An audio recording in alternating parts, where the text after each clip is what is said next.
Welcome to the Steve Wilmot Show with the Chamonix Redskins head coach Steve Wilmot. I'm Sean Lerman, and we talk every week about the previous to Chamonix game and preview what's coming up for the Redskins in their coming week.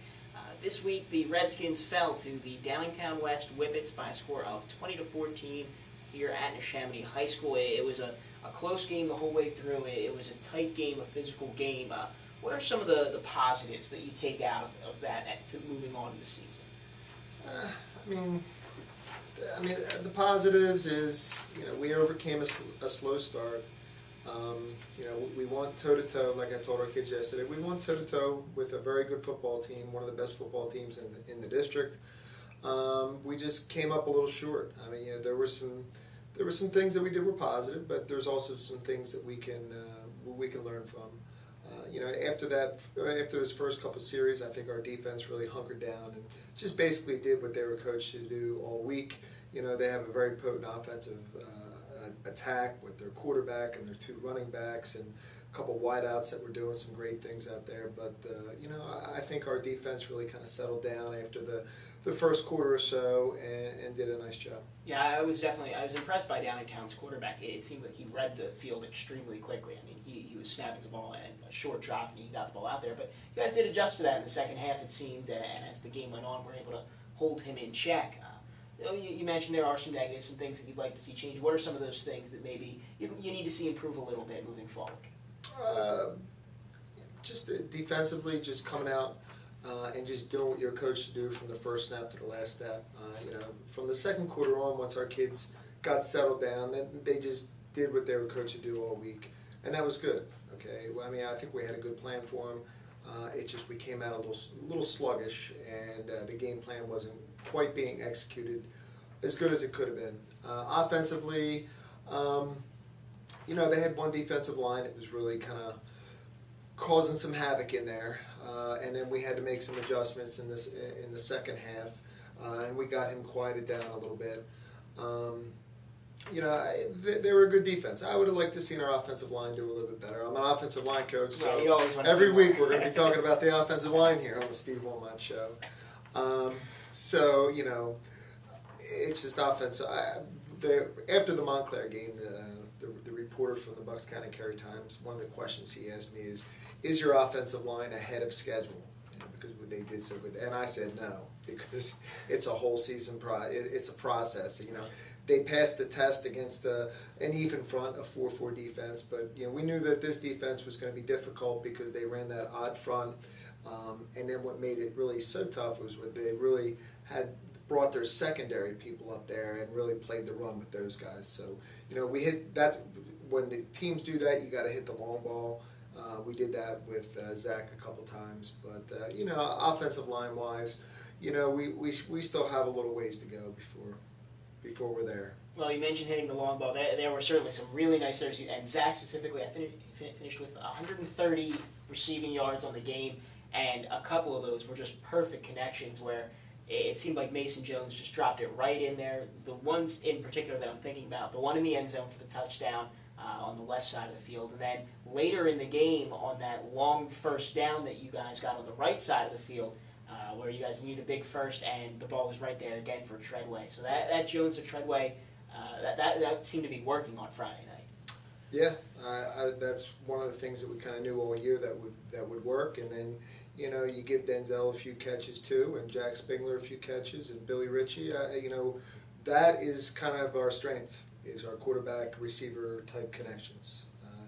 Going into the year. So in any given, Zach, awesome catch in the end zone, awesome. That'll make the highlight film. Be something for him to remember for the rest of his life. Great catch, but something tells me he's going to probably have more like that in his career. It was great, and him and Mason are basically next door neighbors, and they've probably been throwing the ball together since they were 4 or 5 years old, and that's how it kind of works. Yeah, when you talk to those guys, that's something they bring up all the time, is that they've been playing together forever. They're very comfortable with each other. In the running game, Will Dogba got the ball a lot, finished with 84 rushing yards, had a solid game. Seemed like a bit of a slow start for him, but as the game went on, he had a couple of really nice runs. It wasn't a slow start for him, it was a slow start for the offensive line. Often goes hand in hand. Yeah. Like I said, we'll make the adjustments and we'll go from there. The thing I like about Will is you're going to get what you're going to get from him. You always know what you're going to get. You're not going to get this level one day, and I mean he's always kind of on an even keel. So, like I said, we had to make some adjustments to get our blocking scheme settled down. They had one defensive lineman who was really kind of tearing us up pretty good, but we got it settled down, and I think I said this last week on this show, but our H-back, our fullback type of kid, Hayden Rooney, he's given us a nice punch out there, and he didn't shy away from anything last week, and like I said, I'm excited about where our run game is going. We got to get a few more people involved in the run game, and we'll start to do that. In the back of my mind, this offense, this pistol offense, I want it to be a little bit more spread than we've been. But our power game has been working well for us, so obviously we'll continue to develop that also. Now, as far as the defensive side of the ball, Dalton Fox was all over the field. I think he finished with 14 tackles in the game, 11 solo, and it was certainly not a surprise. He was one of the guys we talked to in the beginning of the season, who we expected to have a good year, but all over the field on Friday night. You're good. My little stat page here says he had 14 total tackles, and I'm not sure how many of those 14 came in the first quarter, but he definitely ended the game very, very strong. In the second half, he kind of really found his groove or so in the second half, and he did real well. I believe he had a sack in the game as well, and Ben Stern had 2 sacks in the game, a couple of big ones. I think he finished with 5 or 6 tackles. He had a pretty nice performance as not one of the guys who's necessarily on there for 100% of the snaps defensively. Yeah. Ben Stern is a tough kid. We've known he's a tough kid. Kind of had him at linebacker to start the year. I think he might have found a little home on the defensive line, and we're going to continue to develop that. And so as he gets his hand down more and more, I think he's going to feel more and more comfortable, and more good things are going to happen for him. He's fast and he's explosive and he's a good football player. But now we have him on the defensive line, and you're going to keep seeing a little bit more of him. Neshaminy falling to Downingtown West this past week, but now looking ahead to Council Rock South. They'll be on the road this coming week. You can listen to that game Friday, 7 o'clock on 1490 WBCB, WBCB1490.com. We'll step aside and take a quick break. When we come back, we will preview that game here on the Steve Wilmot Show. The ARIA 3B Orthopedic Institute is redefining care in Center City and South Jersey. And our 50,000 square foot location on ARIA Health's Bucks campus in Langhorne features private rooms, free parking, and nearby hotels. With over a century of experience, the world-class 3Bs, Doctors Booth, Bartolozzi, Balderston, and their partners personally guide you from treatment through recovery. For all your orthopedic needs, call 1-888-ORTHO-3B or visit aria3bortho.org. At the ARIA 3B Orthopedic Institute, you come first. If you are looking for a car, where do you go? Faulkner Auto Group at 4427 Street Road in Trevose is where to go. For the best deals in Bucks County for all your new pre-owned cars, trucks, or SUVs, go to Faulkner Auto Group. It's always Faulkner, to be sure. Go online to faulknerautogroup.com. Just remember, it's Faulkner, to be sure, for all your new cars or trucks. 4427 Street Road in Trevose. Faulkner, to be sure.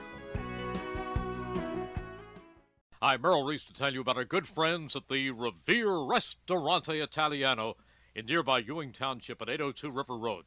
I can tell you that from South Philadelphia to New York's Mulberry Street, there's no better Italian cuisine than that served at the Revere.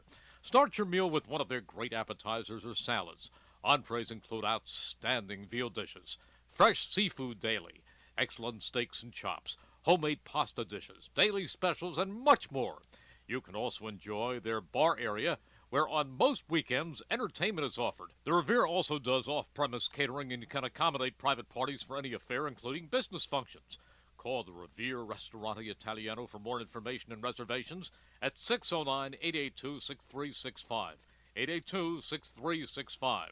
The Revere Italiano open Monday through Friday for lunch and 7 days for dinner at 802 River Road, right off the Wilbertha Road exit on Route 29 in nearby Ewing Township. Don't forget, if you miss any of your local high school sports action, you can read all about it in tomorrow's edition of the Trentonian. For your complete local and national news 7 days a week, it's the Trentonian, or online at thetrentonian.com. The only newspaper serving Bucks, Burlington, and Mercer County 7 days a week, it's the Trentonian. Welcome back to the Steve Wilmot Show with the Chamonix Redskins head coach Steve Wilmot. I'm Sean Lerman, and we'll now take a look forward a little bit as the Redskins travel to Council Rock South this week for a pretty big matchup as the Redskins look to go 2-1 on the season against a pretty solid CR South team. Coach, what do you have as far as the guys getting ready this week? How's the team feeling leading up to this matchup on Friday night? I think they're a little disappointed on how things turned out last week, and I think they've been very focused on Council Rock South.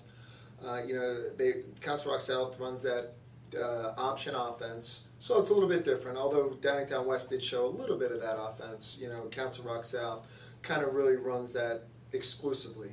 It's a little bit defensive mind this week. Council Rock South's always a tough team.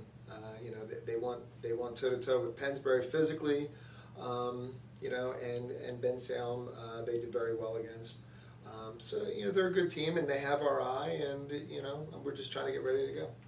Now, you mentioned that option offense. What are some of the things that you need to look at? Without going into too much detail, obviously, we don't want to give away your game plan, but some things that you need to see out of the defense when you're dealing with that option. Just assignments. The kids all have an assignment to do, and their job is just to do it.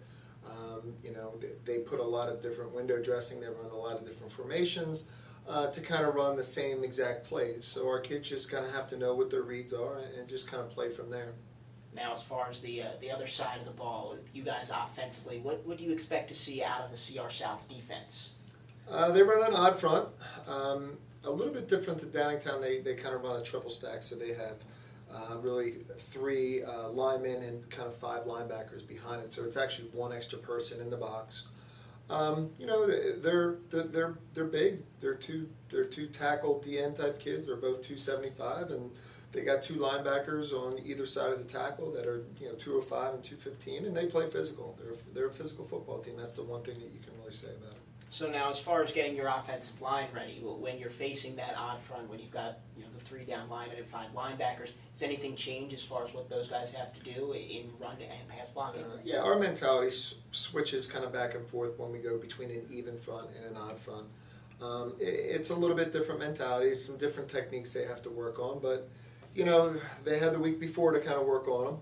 That was really the first time that we saw an odd front, and we're not done seeing an odd front. We'll see an odd front as the season progresses also. We're just going to keep building on what we did, that's all. Now, so when they have that odd front, they've got those 5 linebackers, 3 down line, and 8 guys in the box. That should open things up a little bit in the secondary then, you'd expect. If we go spread formation, then they kind of spread those 5 linebackers out a little bit. Although both Downingtown West and Council Rock South are an odd front, they have a little bit different mentality as far as the way they kind of adjust to our sets and stuff like that. So, without giving away our game plan, right. we're gonna I think we have a nice solid plan against them, and it's just a matter of getting better during the course of the week and executing the game plan. Do you expect to see them do a lot of substituting when you guys bring those extra wide receivers in, or do you think they'll have those linebackers line up? I don't think so. Against Pennsbury, they had a little bit of a different scheme, but kind of the same type of scheme. They kind of switched their kind of personnel around a little bit. But against Ben Salem, I saw the same defensive people out on the field, except Ben Salem was kind of a spread option team, and they just kind of spread those people out a little bit more, that's all. All right, so looking forward to a pretty good game on Friday night, 7 o'clock. The Redskins will travel to Council Rock South. Should be a good one. I'll have the call at 6:45 with the Trentonian pregame show on WBCB1490.com. That will re-air on 1490 AM following the game. Coach, should be a good one. I'm looking forward to it. Yep, thank you. All right, thanks, Coach.